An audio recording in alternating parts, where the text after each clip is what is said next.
Get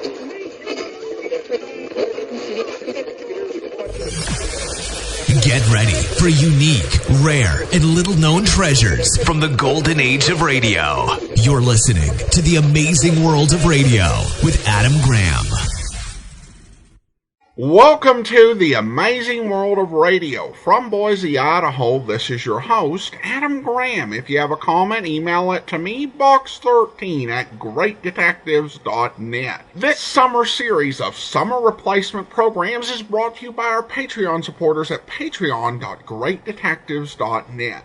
Well, now we turn our attention to a 1949 summer series called 4-Star Playhouse, where each program starred one of 4 different stars. This program from the summer of 1949 originally aired August 21st, 1949, and the title is The Incredible Anna Lee. Here, transcribed, is another in NBC's outstanding parade of new shows. 4-Star Playhouse, a repertory company of 4 great Hollywood stars. This is Rosalind Russell. This is Fred McMurray. This is Loretta Young. This is Robert Cummings. Yes, these are the stars, heard weekly on 4-Star Playhouse.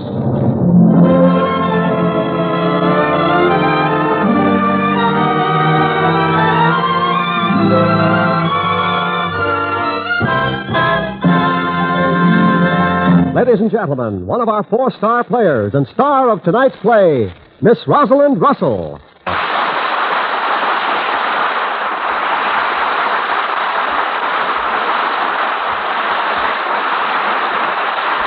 Thank you, and welcome to our Playhouse again.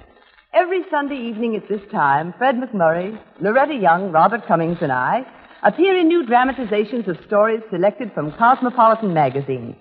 Stories by the world's leading writers of popular fiction. Tonight, I am a very busy girl. Tonight, I play several people because, as Anna Lee Barker, wistful movie starlet trying to make up with energy for her lack of beauty, I have a hard time making up my mind just who I want to be. So I try to be every movie star I've ever seen since I was 4. And our evening's tour de force becomes a tour de farce. So hop on the merry-go-round for a dizzy whirl with a dizzy girl as we bring you Robert Carson's The Incredible Anna Lee with Frank Lovejoy as Jim.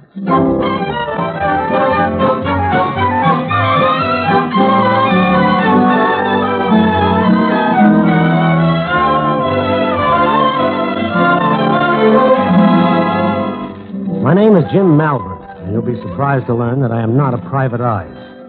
I'm a public relations man with Imperial Pictures, Hollywood, California. It's highly significant that I was in the middle of writing the word stupendous on my typewriter when Anna Lee Barker hurtled through my door with Mr. Pickrow, head of publicity. Hallelujah! Hallelujah, they are hooked. Who are you? Miss Barker, please. I hooked them. They signed the contract. Who did what? Miss Barker, they'll hear you down in the front office. They signed the contract. I'm an actress, it says here. They start paying me tomorrow. Hi-ho, Silver, Mink, and Sable. What is this, Pickrow? A stunt publicizing the case of the missing marble? Now tell him, Pickerel. Inform him. Jim, this is Anna Lee Barker. Just call me Anna Lee. I'm practically a star now. Do you want me to pose for pictures? I've got my bathing suit on under this dress. Just in case. Just happen to have one with you. That's right. Anna Lee, this is Jim Malvern. Jim's going to handle your publicity. With thick gloves. My own publicity man. Oh, boy, I have come to high estate. Got a lot of animation, Jim, don't you think? Might come from Benzedrine or something. Oh, no, I come from Michigan.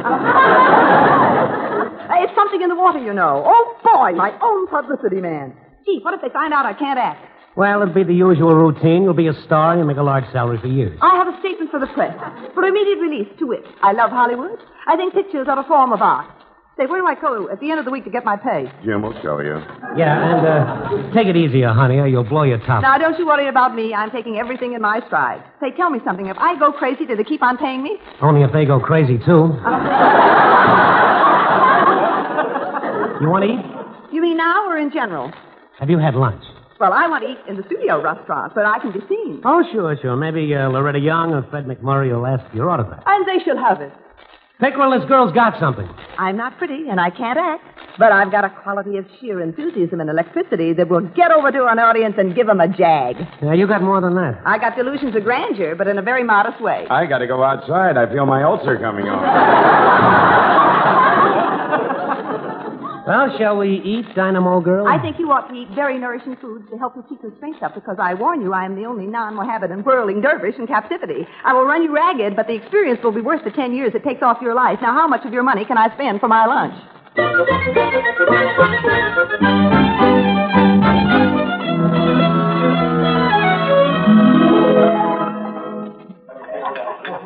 Anne. Annalie, aren't you going to eat? Oh, Hey, Swami, come out of it. I was just thinking. Any luck? It's so tragic.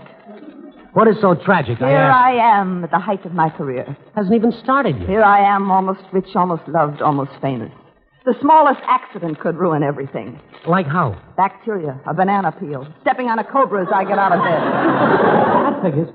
Oh, it's so tragic. It's so sad. Oh, cut. Who was that? Garbo, pass the butter. Now shall we undertake to make a fragment of sense? Yes, please try, Jim. Oh, well. Imperial Pictures is going to give you the big build-up. That's my job here, making mountains out of molehills. Mm-hmm. That used to be my specialty. Used to be. I want somebody with experience. I was away from it for 3 years. The president greeted me. You were in the war. Which one? French and Indian. Now I see why you have a slight limp. I was tomahawked by a slight Indian. You were leading a charge? Whom against? It was against the desk in the Pentagon building. A full colonel kicked me out from under it. Oh, but you're home again. You've come home to make me wealthy. That full colonel can never hurt you again. Calling Robert Cummings. Robert Cummings, can you come to stage 13 at once? Someday that shall happen to me. When? Calling Annalie Barker. Annalie Barker, will you call operator 5 in London? Queen Elizabeth would chat with you. Annalie? All right, so I slipped the girl a fin. How would you like to handle my publicity? I would not dream to presume upon the domain of skilled professional craftsmen skilled in their craft. All right. I'll arrange an interview with Luella Parsons. Good. What'll I ask her? Oh, we're going to try something different. Lolly's going to ask you the question. Oh? It's a new approach.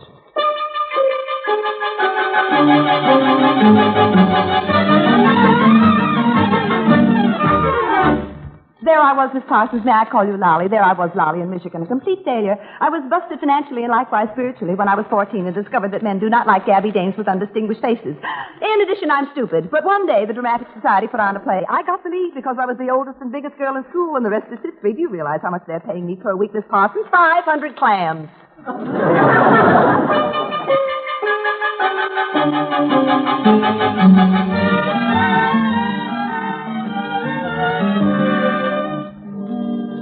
Everything was an act with Annalie, but she had something. I wasn't sure what. Underneath all the yatada and pretense, there was something wistful and hungry and elusive. Jim, do you ever go out with girls? It's part of my profession. Oh, I know you have a pipe and probably a book and slippers. But are they enough? Well, next week I'm buying a faithful dog. Jim, darling, the moonlight is bad for mad, mad people like me. Will you kiss me? I got news for you. There isn't any moon tonight. Kiss me anyhow. Why? I want to throw myself away. I want to melt into the darkness and to be one with eternity.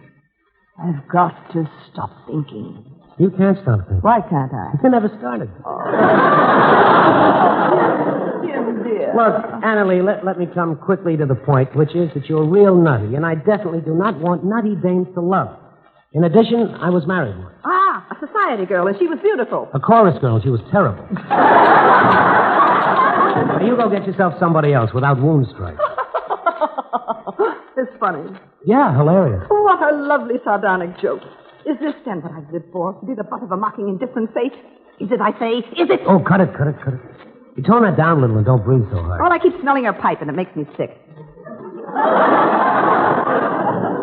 Annie, my girl, you need never want You can make a good living just doing impersonations of yourself. Jim, do I walk like a camel? When I was with Lawrence of Arabia, which was never, we were briefed in the concept that camels walk beautifully. Are my hip bones like bicycle handlebars? No. Like antlers? No. Like hip bones? No. I'm worried. Why? Well, my first screen test is tomorrow. Yeah, I know that. It's got to be stupendous. It'll be even better than that. It'll be acceptable.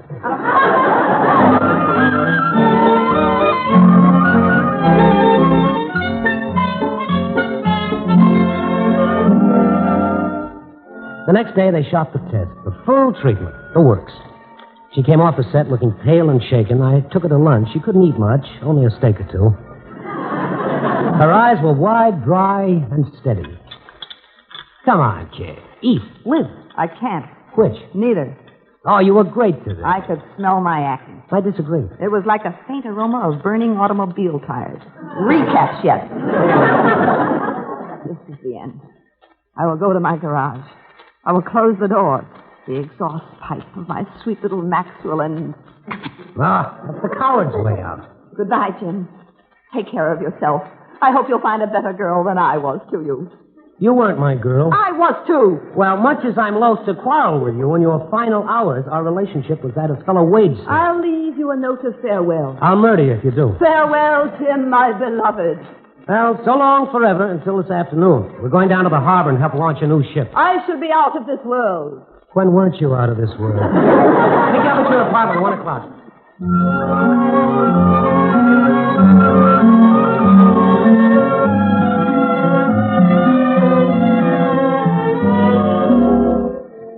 At 1 on the nose, I buzzed the buzzer of Annalee's apartment.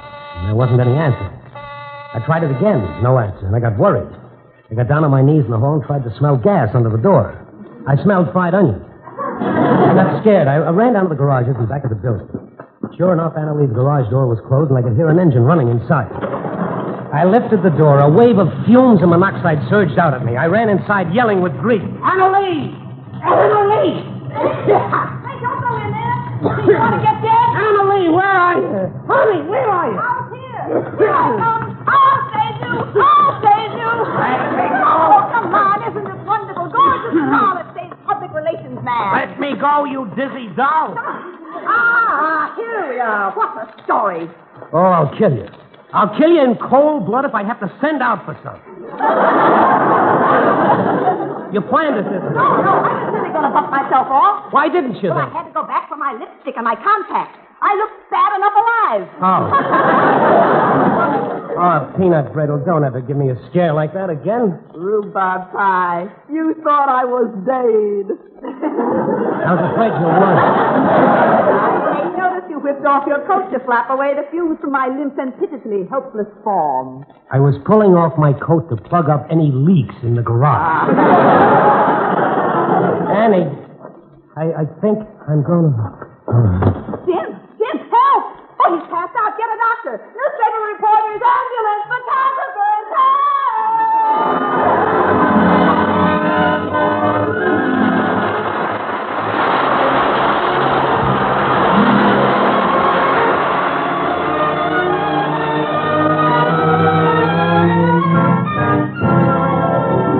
You are listening to the four-star Playhouse dramatization of Robert Carson's Cosmopolitan magazine story, The Incredible Annalee, starring Rosalind Russell, with Frank Lovejoy as Jim.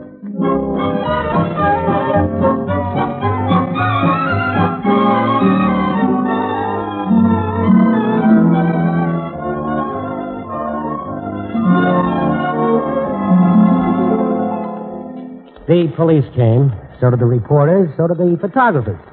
Annalee got her publicity, only there was a slight switch. Somehow the reporters got it that I was trying to end it all, and Annalee rescued me. There was nothing wrong with me. It was relief that Annalee was safe that made me pass out. I revived in time to take Annalee to the dock and help launch the new ship. Gee whiz, you might have told me that all the beauty and glamour in Hollywood was going to be out here today. How can I compete with them? Now, kid, you've got personality. Now, you get in there and get in the act now. No, I don't want... Wait, I see something good. Come back here. Anne. Honey. Screwball!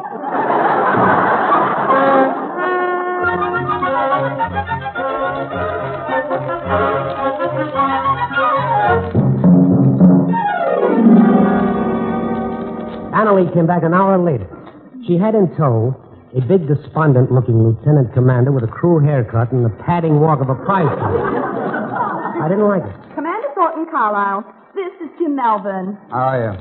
Thornton Carlyle. Jim watches over me at the studio. Nice watching. It's an income. I'm hungry. So let's eat. Taxi. We'll go in my limousine. Limousine. Did you hear that, Jim? This highly decorated lieutenant commander possesses a limousine. How is it on carbon monoxide output, Commander? What's that you say? Now, Jim, you must stop thinking those morbid thoughts. I am just... Jim just tried to commit suicide this afternoon. I saved him. Oh, of all the out-and-out fabrications... Now, don't that you try is... to deny it, Jim. It's in all the afternoon papers. Oh, come on. I know a seafood place that's terrific. Oh, good. I'll order jellyfish. Jellyfish? They don't have jellyfish. I can order it, can't I? And then you tell them who I am and it'll be on the radio that I eat jellyfish. Come on, I'm starving.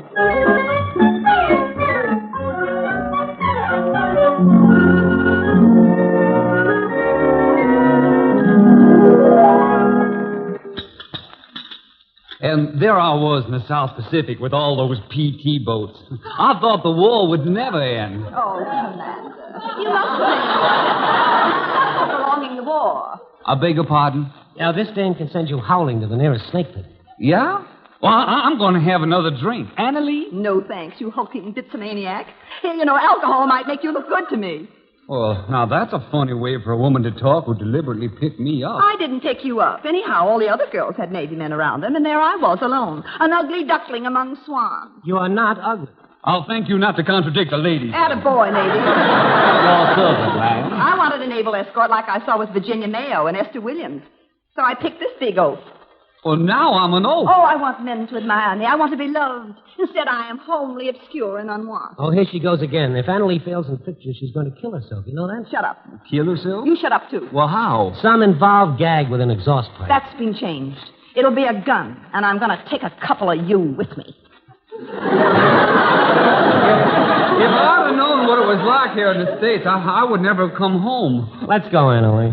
Can I drop you somewhere? On what and from what altitude? Annalie better come home with me alone. Studio orders. He lies in his teeth, but they're his teeth. Annalie, I don't understand this at all. My dear Commander, this has been perfectly charming. If I've said anything amiss at all, believe me, it's only because you are an ill-favored lout and deserve no better. Bless you and keep you, Commander. Annalie, don't be like that. Can't you see I'm all... Oh, Thornton, don't you understand? Suppose I should get to like you. I'm fighting that attraction now. Cut it, But if baby. it gets too powerful, can we look forward to anything but tragedy? Not a thing. Come on, Annalie. It's getting late. No. This deep-sea flounder here fatally fascinates me. I'm going with him.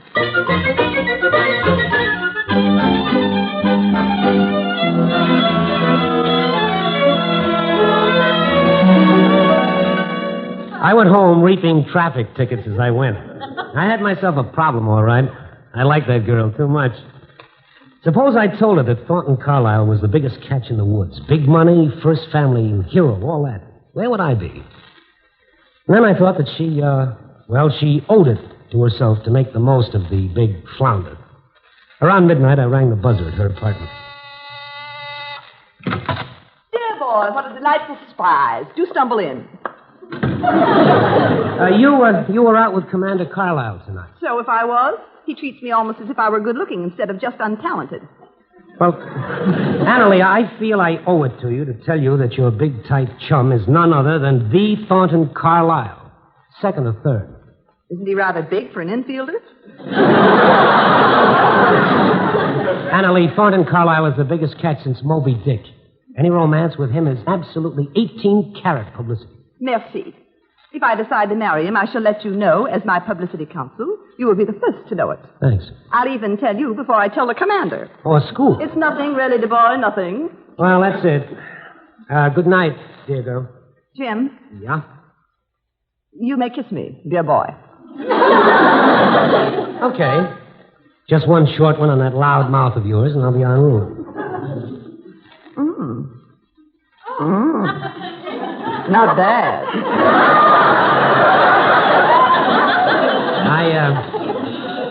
I better beat it, kid. Jim, Yeah. you think I'm crazy, don't you? Well, you have your lucid moments. Well, now, who would be most likely to attract attention in Hollywood? A sane girl or a daffy one? Annalie. Annie, if you've been making a fool of me when all the time I... Yes, Jim? When all the time you what? Never mind. All right. But Commander Carlyle is everything you say he is. A catch. Do I make myself clear? Yeah, dreadfully clear. By hook or crook, you're going to marry that bump. By hook or crook, I'm going to be married. Is that bad, and how bad, in your opinion? I want to thank you for a very strange interlude. Goodbye, Annie. Well, don't take any wooden Indians, Jim.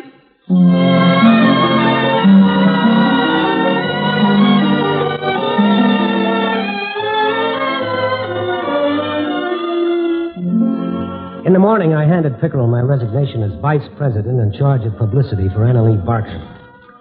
They sent me to work sorting shiny pictures of movie stars. For a week, I kept clear of Annalee, but I couldn't help reading the papers. A couple of hep columnists predicted Annalee's marriage to Thornton Carlyle. And then on Monday morning, Annalee slouched into the office. I pegged the get-up right away. The short, tight skirt and the tight sweater. The tough girl of 1,000 affairs, hard and brittle, but willing to make the supreme sacrifice for a good man. Everybody in the office tuned in right away. All right. Take it. Shut up, you guys, will you? Hello, big boy. You got a cigarette on you? Dark and deadly? Now, look, Annalee. Jim, you gotta come back to me. Jim. Ann, you gotta get out of here. Ann, my breakfast is settling. Ann. Jim, I didn't mean what I said the other night. I'm not really playing it smart to get me a husband. I'm really nuts. Oh, go home, Annalee. Ring off. The whole office is watching. You gotta believe me, Jim. I've lived hard and dangerously and thrown away the best things in my life for a gag. Forgive me, Jim. Take me and my publicity back. Take you and your woman of 1,000 faces away and start a movement of some kind. I see. Then this is how it all ends. But I warn you, you can't cast me off like a broken flower. One day I'll have my revenge. I'll humiliate and shame you, as you have humiliated and shamed and degraded me. Farewell, false heart. Arthur! Shut up! Oh, I quit. Farewell, false flunky.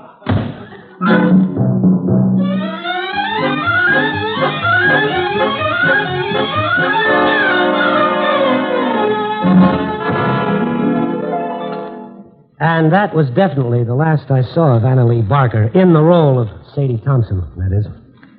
However, 2 weeks later, she returned as Orphans of the Storm, both of them. I was at home smoking my pipe and minding my own business when the doorbell began to come out by the roots. All right. Granted you want in. I'm coming.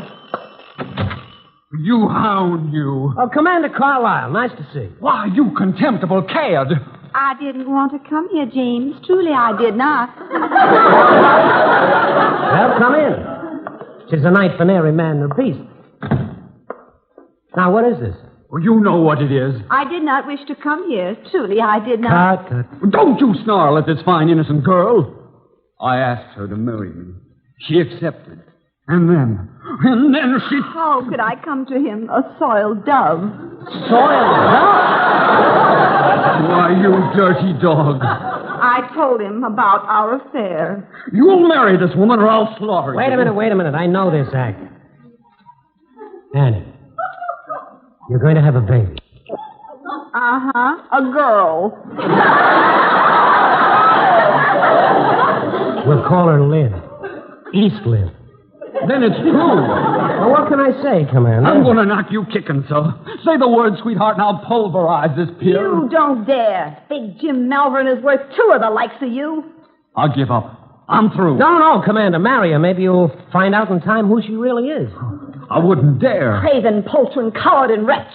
Now what's she talking about? Firm of lawyers on Hill Street, I think. Good night.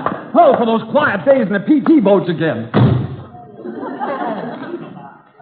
Hey, peanut brittle. Well, it was an act, Jim. I expected you to deny everything, of course.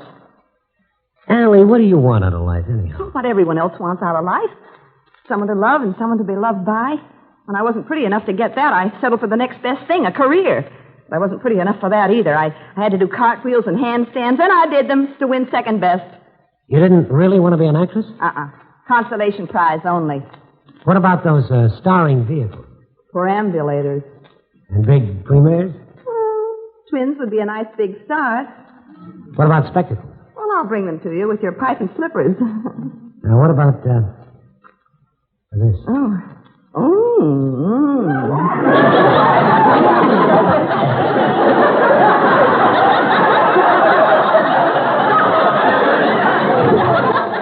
Jim, what if that having a baby is just enough...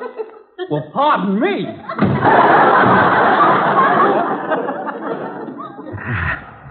Cut, baby. Oh, no, Jim.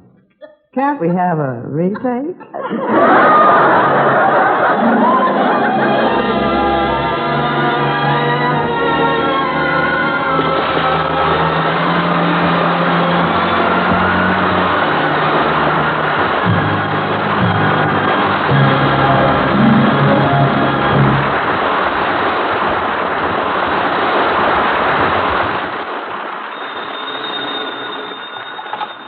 Four-Star Playhouse. Rosalind Russell speaking. This is Fred McMurray, Roz, as if you didn't know. Fred McMurray. Well, how nice of you to call. As if you liked the show. As if I didn't. And I'm seriously considering asking your incredible Anna Lee to co-star with me next Sunday when I do Corey on the Four-Star Playhouse. Corey? What's that? Tell us about it. It's the story of a man who's known simply as Corey. A man from the wrong side of the tracks who falls in love with an uptown girl. It's a tense, bitter story with a lot of punch, but with plenty of heart. Good, strong love story, too. It sounds very potent, Fred. And I'll be at the radio pulling my handkerchief to shreds. Okay, Roz. Thanks. Good night. Goodbye, Fred. And thanks for calling. And good night, friends. Tune in, Fred, next Sunday.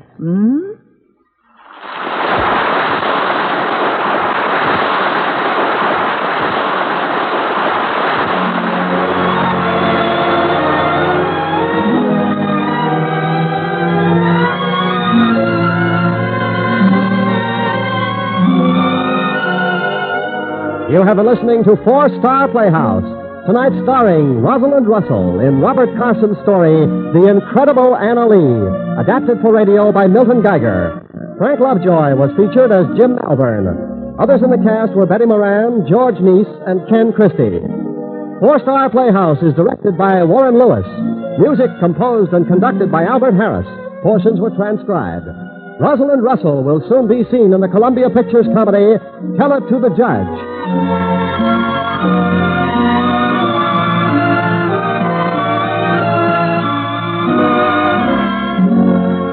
Each week at this time, one of our four-star players, Fred McMurray, Loretta Young, Robert Cummings, and Rosalind Russell, will be heard in a special adaptation of a popular fiction story selected from Cosmopolitan magazine, written by the world's foremost fiction authors. On future weeks, you will hear Loretta Young in Once Upon a Horse by Virginia Faulkner and Robert Cummings in Surprise for the Professor. Next week on Four-Star Playhouse, Fred McMurray will be starred in Leo Ralston's thrilling novel, Corey.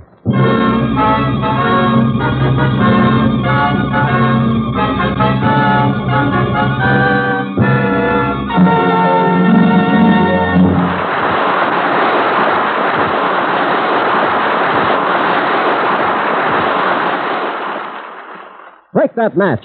Douse that fire. Get a little careless, and you'll land among the guilty 9. Who are the guilty 9? They're the people who are responsible for the 9 out of 10 forest fires that are caused by carelessness. Last year, forest fires blackened 30 million acres of rich American forest land, an area the size of New York State. The lumber that was destroyed would have built 86,000 five-room houses. America's safety and future, your safety and future, are as sound as our natural resources. Help conserve our forests. Crush out all cigarette, cigar, and pipe ashes. Break that match in 2 before you throw it away. Drench campfires twice before leaving them. It's your country. Save it from fire.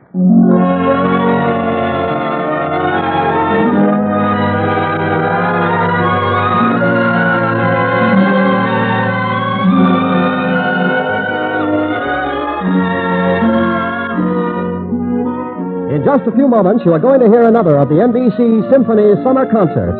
And 1 hour from now, Ethel Merman is sure to delight you in her own new show. For the best in entertainment all evening long, keep your dial tuned to your favorite NBC station. This is NBC, the national broadcasting company.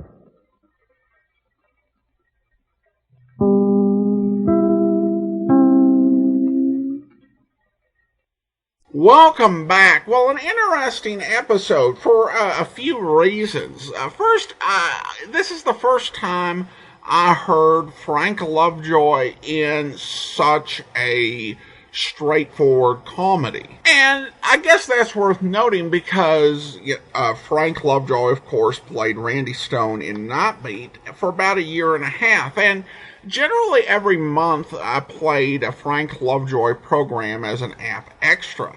And I can't recall finding anything that was, just a straightforward comedy like this. And I think both he and Rosalind Russell did good with what's a very tough script. In many ways, this is kind of almost a stereotypically American comedy, where you just kind of put gags upon gags upon gags upon gags. And particularly with, it does sound like a live audience, essentially they're making gags often while the audience is laughing at the last one. For me, enough hit that I did quite enjoy it, but there is something to be said for spacing them out.